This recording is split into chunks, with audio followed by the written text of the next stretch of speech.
Екі аяқты бенденің саясатпен айналыспатыны болмайды. Құлдың тұқымдары ғана мен саясатқа кірмеймін дейді. Құл-құтанның тұқымдары, және өздері құл-құтандар, және Құдайдың қарғысына қалғандар. Ал шынайы адам болып келіп, аққа жақ болу, қараға қарсы болу, ақиқатшыл болу, шындықты айту, ол адам қып жаратқан адамның бендесі. Егер кімде-кім көре тұра, біле тұра, ақиқатты айта алмаса, шындықты айта алмаса, қараға қарсы тұра алмаса, онда ол Құдайдың атқан бендесі. Міне Американың қаншама өнер жұлдыздары өздерінің сол империялар жағынан санкцияланып фильмдері олардың маркетінде қойылуынан тиылатындығын біле тұра, ақиқат үшін Шыңжаңдағы, Шығыс Түркістандағы қамалған қазақ ұйғыр тақырыбын көтерді. Ал біздің өзіміздің қазақтан шыққан сұмыра есек бастар, тіпті соны сол сахнаға танытқан әрбірден кейін Қытайдың қазағы. Қытайдың қазағы қолынан жетелеп бар, міне жерде мынандай сиңір дейтін жаңа сахна бар, осындай шоу бар деп ертіп алып барған. Арсыздықтың ең максимал шегі осындай болады. Ал енді, өлсеңдер өле қалыңдар. Өлсеңдер, соған жақтас болғандар, мен сендерге айтам. Сендер де есек бассыңдар. Өнер адамы деген ұғым жоқ. Адамның бәрі саясатқа кіреді. Саясатпен тек ит қорадағы ит араласпайды. Саясатпен тек қой қорадағы қой айналыспайды.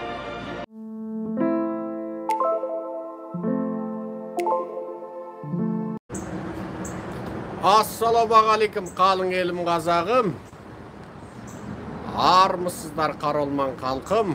Ассалаумағалейкум алталаш, алдарыңызда Серікжан Біләшұлы.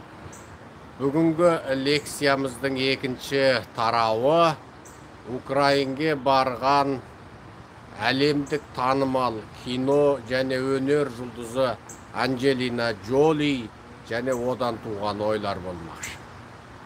Ал Қытаймен келісім шартты, Қытаймен болған өздерінің ішкі мұрадарын бұзып, Шыңжаңдағы адамдық құқын тақырыбын көтерген үшін шеттетіліп, шектетіліп, 100 миллиондаған доллар келісім шарттан бас тартуға разы болса да, бірақ Шыңжаңдағы, біз айтқанда Шығыс Түркістандағы миллиондаған қазақ ұйғырдың мүддесі үшін 100 миллион доллар зиян шексем, зиян шегейін деп, адамдық құқық саласында белсеніп жұмыс істеп жатқан американдық азамат, бірақ түбі түрік Энес Кантер туралы әңгіме айтамыз. Бұл екеуі де әлемге әйгілі жұлдыздар. Анджелина Джоли кеше Украинге барды. Мен енді соның атын қатайтып отырмын ба, ана әдемі сұлу келіншекші, бірақ мен оған бір лақабат қойып қойғам, жуан ауыз деп. Енді аузы былай енді. Бірақ енді әдемі енді. Әдемі енді. Сол Анджелина Джоли Украинге барды. Неге? Біріккен ұлттар ұйымының кәдімгі босқындар ісі жөніндегі комитетінің арнайы жаңағы активисті. Ал босқындар ісі жөніндегі бұл комитетпенен біз өте жақсы тығыз жұмыс істедік. Бірнеше мәрте жұмыс істедік. Енді содан шығады. Бұл Анджелина Джоли. Бұның әкесі, бұл да ескі, ерте замандағы ескі артист, біздің заманымыздағы. Енді бұл кісімен біздің бір жақсы көретіміз, баяғыда ол кісі бүкіл осы солшыл жұлдыздардың барлығы Трампты жамандағанда, сол кісі Трампқа араша түсіп, сонысымен есте қалған. Енді мұна қызы адамдық құқық саласы бойынша жұмыс істейді. Бір өзі білмеймін енді. 100-ге таядау деймін. Әр жолы қарадан, ақтан, азиялық халықтардан, арабтардан, мұсылмандардан жетім баладарды бағып алады. Суданда, Сирияда, Либияда, Либанында, Вьетнамда бұл кісінің енді бағып алған жетім баласының санында қисап жоқ. Және жетімханаларға көмек береді. Елдер құса мына 200 миллион долларға сырға тағып біздің мына Дарикош Назарбаева құсап, Дариға Назарбаева 200 миллион долларға сырға тағады екен. Мына шашын сенбі күнгі кешкі бір туған күнге қатысу үшін Францияға ұшып барып Парижде жасатып келеді екен. Міне, ол кісінің таңғы тамағын тағайындайтын француз аспаздар, итальян аспаздар, Қытай аспаздар, Вьетнам аспаздар, түрік аспаздар деген команда болады екен. Бір өзіне тек таңғы тамақ дайындауға жүздеген адам тұрады екен. Жаңағы итальян аспаз айтады екен, мен таңғы тамақ дайындамағаныма 1 жыл болды. Ол кісі мені ұмытып кетті ғой, бірақ маған бәрібір айлығымды алып тұрмын. Бірақ сол көп уақыт тамақ жасамағанға өнерімді ұмытып қалам ба деп алаңдаймын деп айтады дейді. Міне, Дариға Назарбаева. Құлағына 200 миллион доллардың сырғасын, мойнына $500 миллиард алқасын тағатын Дариға Назарбаева. 77 әкесі құлдың тұқымы болған қалмақтың қызы ма әлде қатыны ма білмей қалдық қой. Кезінде мен Астананың керегіне бізге деген кезінде, ойбай Астана арқылы бізде әлем танып жатыр деп. Экспоның керегіне деген кезде экспоны салғаны бізге Қазақстанда әлем деңгейіне әлем танып жатыр, соның арқасында бізді бүкіл әлем таныды деп. Әлем Назарбаев бізді бүкіл әлемге танытты деп айтатын еді. Экспсыз-ақ, Астанасыз-ақ та әлемге танымал болдық қазіргі таңда. Мінекей өзінің қызыменен ойнас болып, онан бала таптырып, осындай хайуандық әрекеттенді халықтың, елдің алдына шығып отырмыз, әлемнің алдына шығып отырмыз бірінші орында. Айта кететінім, осындай кісілер бізді басқаруға ешқандай қақысы жоқ. Сондықтан қазақ елі, көздеріңді ашыңдар, ояныңдар. Мынау үкіметтен біз құтылмай, бізде ешқандай демократия да болмайды. Қазақ мемлекеті ешқашан алдыға дамымайтынын өздеріңізге дәлелі болып тұр. Неке сол міне тек қана ақшаны арамдыққа, зұлымдыққа шашады, бірақ өзінің адал еңбегімен, табан ет маңдай терімен, өнерге деген ынтасыменен сөйтіп ақша тапқан жаңа Анджелина Джоли міне Украинаға барып, енді сол жерде кәдімгі халықпен жүздесуді. Кәдімгі қарапайым кафелерге кіреді. Украинаның қыздары қолына подпис сұрайды, Твиттерде жүр, бар қол қойып бере салады жаңағы. Арнай бар отырып қол қойып берді.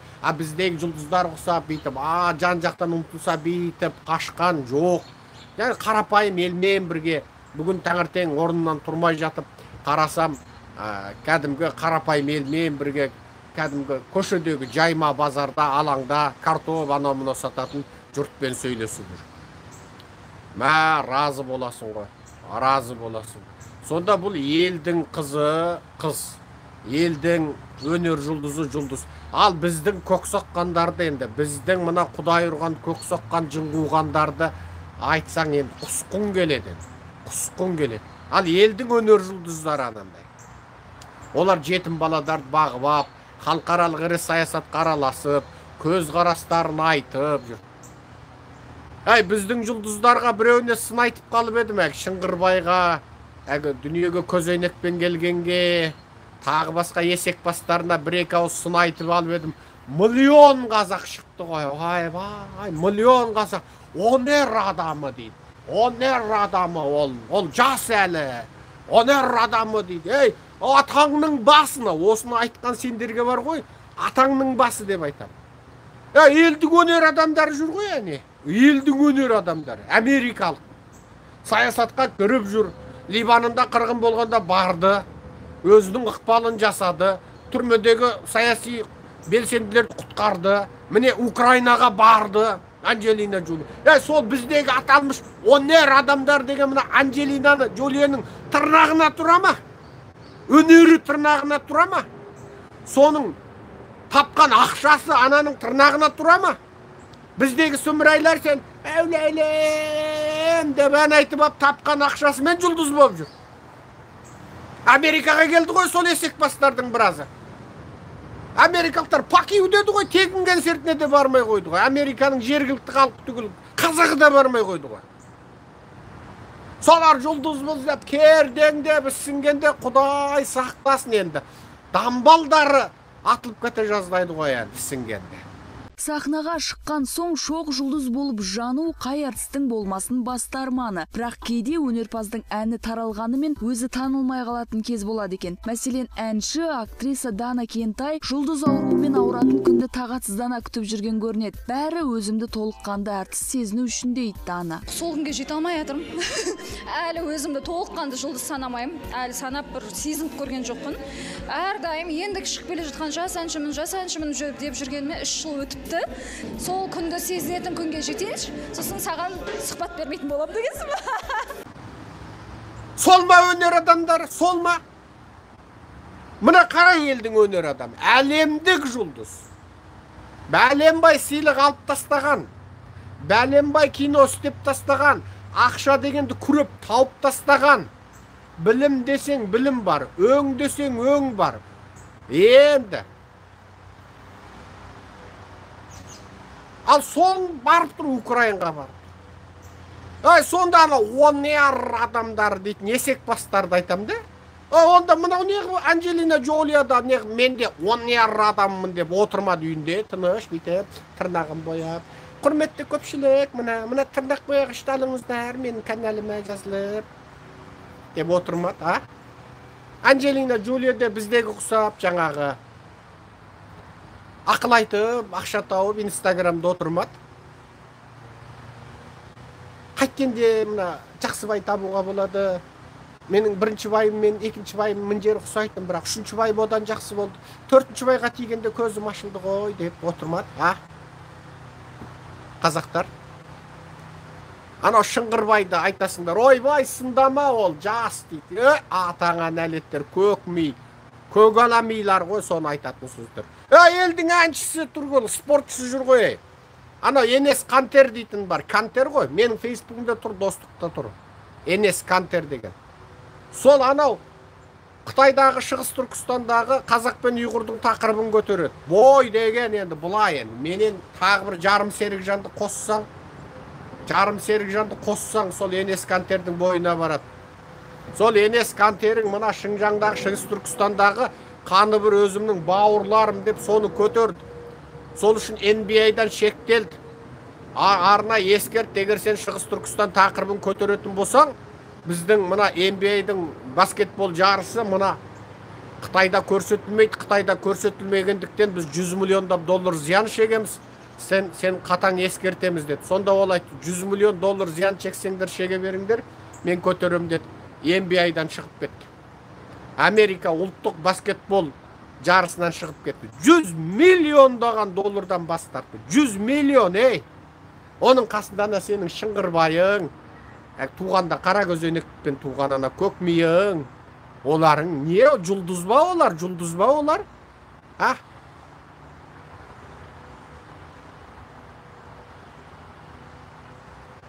Енес Кантер. Ағылшынша айтам, ағылшынша туп-тура солай жазылады. N-E-S. Сосын Кантер, K-A-N-T-E-R, Кантер. Қазақша Кантер деп ұстабасаңдар бол. Сол түрік баскетбол, мынау NBA-дің баскетбол жұлдызы өте ірі байлықтан бас тартып, осы Шығыс Түркістан тақырыбын көтерген жұлдыз. Міне, ойламайсың ба? Мына Анджелина Джолия Украинаға барғанда, дедім ғой, елдің қызы, міне. Елдің қызы осындай болады ғой, міне. Біздің сұмырай қатындардың аталмыш онер жұлдыздарының қылығы анау.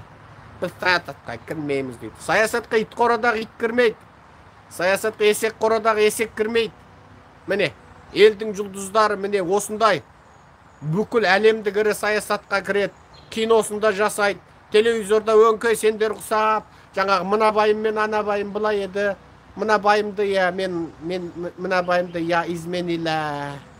Мен соның көзіне чөп салдым деп отырмайды олар. Олардың сол әлемдік саясатқа кіріп, тақырыбын айтып, сындайтын мен сындап, түрмедегі саяси қуғындалған белсенділерді құтқарып, жетім балаларды бағып алып, анау қайырымдылық қорларына $100 миллиондаған долларды аударып, сөйтіп жұмыс жасайды. Ертең олар да саясатқа келеді. Енес Кантер ертең тіпті конгрессте отыруы мүмкін. $100 миллиондаған доллардан бас тартқан үшін, Шығыс Түркістанда, Шыңжаңдағы қазақ ұйғырдың тақырыбын көтерген үшін конгрессте отыруы мүмкін. Себебі оның Америка халқының алдындағы бедел өте жоғары. Осы жуырда ғана ол анау кімменен Майк Помпеомен бірге тағы бір халықаралық форумда бірге отырғанын көрдік. Соны қараңдар. Ал міне бұл адам айналайын. Өнер адамдары, өнер жұлдыздары саясатқа кірмейді деген атаңның басы, оны Құл-Құтанның тұқымдары айтады. Кімдегім осы сөзді айтса, ол тура оригинал, жеті атасынан құл, соны айтады. Мына шетелдің өнер жұлдыздарынан үлгі алыңдар. Анджелина Джулия Украинада жүр қазір. Барып көрем деп, жұлдызға табынғыштар болса, ұшып барыңдар. Полшаға барып, Полша арқылы Киевке барып, Анджелинамен бітеп, бір селфи жасап, фотоға түсіп кеңдер ана жұлдыз құмарлар. Көтеніңнен бір тепсін сенің, сонда сен меған селфи үшін келдің ба деп. Ол теуіп тастау мүмкін, себебі оның соғыс фильмдері де бар. Кәдімгі тас талқан болып соғысатын соғыс фильм бар. Сонда сен көк ми қазақ, анау Қазақстаннан Украинаға сол мен келгенде менімен фотоға түсу үшін келдің ба? Мынау әрбірден кейін сен үшін соғысып жатыр, мынау орыс фашизміне деп. Сен екі қолыңнан ұстап ап, езуіңді тіліп, мына жағы, мына аузыңнан бітеп, тіліп, мына құлағыңа жеткізіп, сен де сөйтіп бір жуан ауыз болып шыға келме, менің езуім үлкен деп, мәз болып, мен де сөйтіп жуан ауыз болып келдім деп. Езуіңді тілет. Езу тілу деген ескі көне қазақтың жаңағы жаза түрлері болған. Мынау сумаңдап қоймай қойған қатындардың езуін тілетін болған, ел мен елдің ортасына от жаққан. Ал Енес Кантер деген ол да міне адамды құқықты айттық. Енді анау кім бар еді ғой, анау түріктің тағы бір футболшысы Германияда доп тебетін Месут Өзел. Месут деген енді біз айтқанда Масқұт қой. Месут Өзел. Сол жап-жасы 21-ден кеде. Білмеймін, сол бала 22-де ма, 23-де ме, менің ұлым сияқты енді. Мен егер ерте үйленгенде ұлымның алды сондай болар еді. Сол Месут Өзел. Сол да мына Қытайдағы түрмедегі 3 миллион қазақ ұйғырдың мәселесін көтерді сол Месут Өзел. Ал бізде біреуді ана бір Шыңғырбайды шыңғырған үшін, атаңа неледі Шыңғырбай, сен ана Америкадағы қаразеңгілерді езіп жатыр, қырып жатыр деп үн қатып қапсың. Қараларға Black Lives Matter деп. Енді ақырындап саясатқа кепсің енді. Бірақ ана Қытайдағы 3 миллион қазақты неге айтпайсың деп сын айтты мен. Сіз әлемдік танымалдылыққа Қытай арқылы жеттіңіз, Қытай нарық арқылы. Жалпы Қытайдағы этникалық қазақтар мәселесі жайында білесіз бе? Олардың мәселесін көтеру ойыңызда бар ма деген сұрақ. Енді мен қолымнан келгенде бәрін берер едім, сөздің шынына келгенде. Бірақ мен үлкен халықаралық дәрежедегі дипломат емеспін. Мен қолымнан келу тек қана ән айту. Мен тек әншімін. Содан бұл Шыңғырбай неғып Америкада анау кім қаразеңгіні ақ полицей өлтіріп, содан бүкіл Америкада бір дүрілдеп кетті ғой. Black Lives Matter деп жаңағы қаралардың өмірі құнды, қаралардың өмірі бағалы деп. Сонда бұл неғып, бұл Америкада езгі көрген қараларға жан ашып қалды екен деп сақылдатып Қытайдың ішкі интернетіне кірсем, бүкіл Қытай, ойбай, Америкада қараларға күн көрмей көшеде қырып атып жатыр. Америкада қараларды көрген жерден езгілеп жатыр. Міне Қытай деген, міне азғалықтың бәрі Тибеттің, ұйғырың, қазағың бәрі бақытты байшат. Америкада ақтар деген көшеде аңаулағандай атып жатыр. Мына қаралар күн көре алмай жатыр деп Қытайдың бүкіл интернеті зарлап кетті. Сөйтсе ана Қытайдың сахнасында ақша тапқан біздің Шыңғырбай, ол да соған тапсырма келген ғой. Тапсырма келген, мына Америкада қаралардың құқын қорғай қапты. Ана Қытайда бұл сахнада шыңғырып ән айтып жүргенде, Қытайдың 2,5 миллион қазағы түрмеде шыңғырып жатты. Қытай қазақтарына қысым күшейді. 新疆伊犁峨敏县一名哈萨克族人透露，当地公安在11月上旬约抓捕了500名哈萨克族人。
сыйлаймын.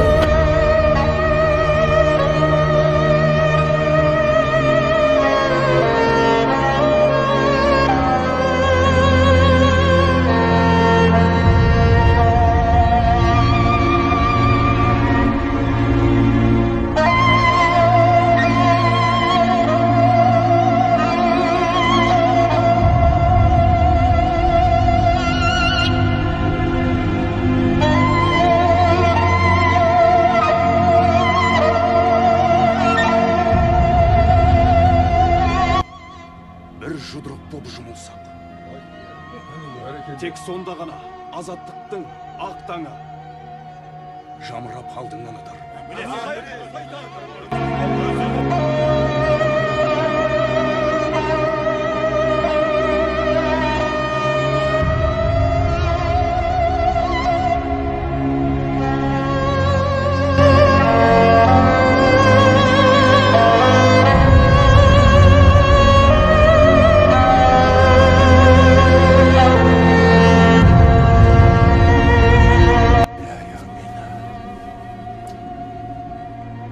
Қансыраған жерімді қалың жаудан тазартып, Алла тағала қазағымның шаңырағын мәңгі биік қылсын. Сұрағанда әкем атам екі аға Қытайдан қамап тастады. Күн әлемнен шешілікке әкеттерімнен сұраймын. Шешемді қатты сағындым. Медетің Тәңірдің киесі көкбөрі мәңгі желіп жебесін. Сіздерден көмек сұраймын, әкемді әкеттеріңізді. Санып намыспен менің босанып жауларын жайпап жусатып ай арлан боп жолда болғырғанып жақсыдан үнсіз сыртанып жүзінен жүрір нұр тамып семсерін кесіп сертіңді мүсірін басып өртіңді кім оғар ішкен өртіңді ай қоздаған отына күйіп намыстың жақпенен жалғыз алыстың қапығаттан зар құштың ай боздаған. Қазақстан бойынша біздің есептеуімізде 500-ден артық қазақтың баласы, оның көбі Қазақстан Республикасының азаматтығын алған. Осы балалар қазір тірі жетім болып отыр. Кейбіреулерінің әкелері, кейбіреу шешелері Қытайда жазықсыз қамалып.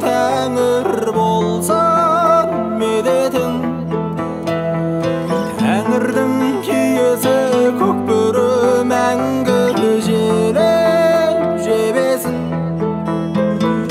Еңіре берлер тусанып, намыспен менің босанып, жауларын жайпап жусатып ай арлан боп жолда болғырғанып жақсыдан үнсіз сыртанып жүзінен жүрір нұр тамып семсерін кесіп сертіңді мүсірін басып өртіңді кім оғар ішкен өртіңді ай қоздаған отына күйіп намыстың жақпенен жалғыз алыстың қапығаттан зар құштың ай боздаған. Көтеріп шөгін елінің оңын өткен арылдар рухың мәңгі лаулаған оттай өшпес жалындар.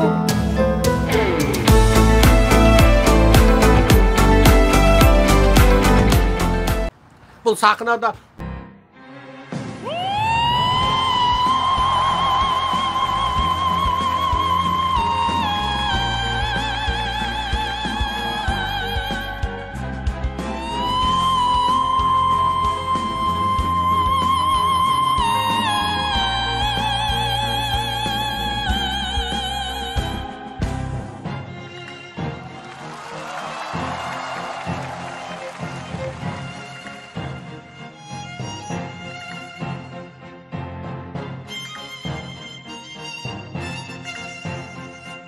деп сахнада шыңғырып оған уыс тонна Қытайдың юанын алып жатқанда, Қытайдың 500 миллионда 700 мың қазағы түрмеде шыңғырып жатты, жан үшін. Қандай арсыздық, бұдан өткен арсыздық бола ма? Бұдан өткен намыссыздық бола ма? Бұл нағыз Құлғұтанның тұқымы, бұл парықсыздық, бұл ездік, бұл өзінің 7 қабат маскасын ашып жыртып халыққа мен ақшаның құлымын, мен Қытайдың құлымын деген құл екендігін дәлелдеу.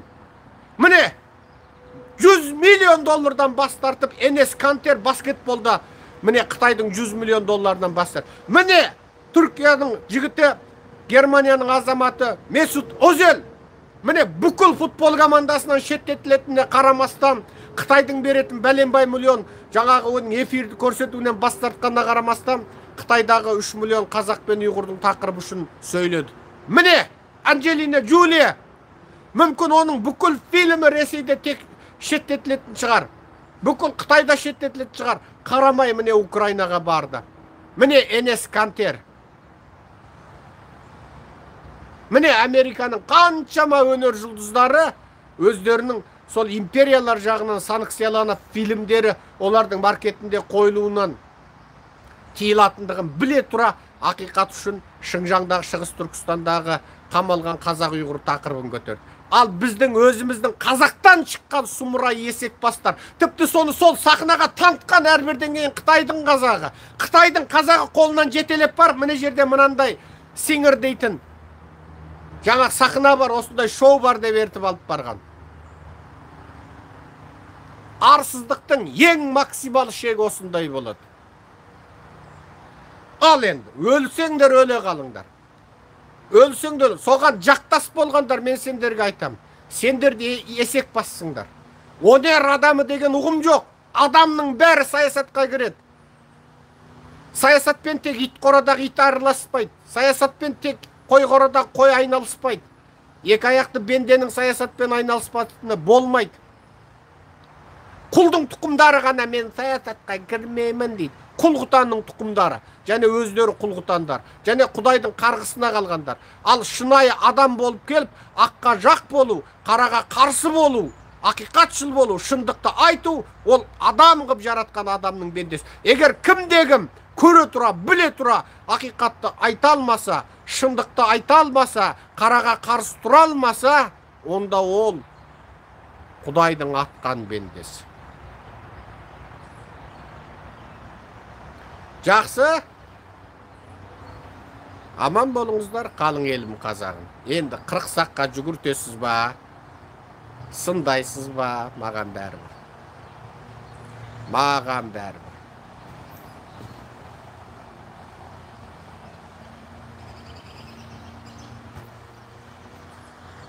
Айтпақшы, лайк баспаңыздар, комментарий жазбаңыздар, бөліспеңіздер, таратпаңыздар. Көп қазақ оянып кетсе шатақ болады. Сіздің бір лайкыңыз бір қазақ тоятып кетеді. Сондықтан елге айтпаңыздар. Лайк те баспай, комментарий де жазбай, таратпай, тып-тыныш отырып алыңыздар. Сонда жақсы болады.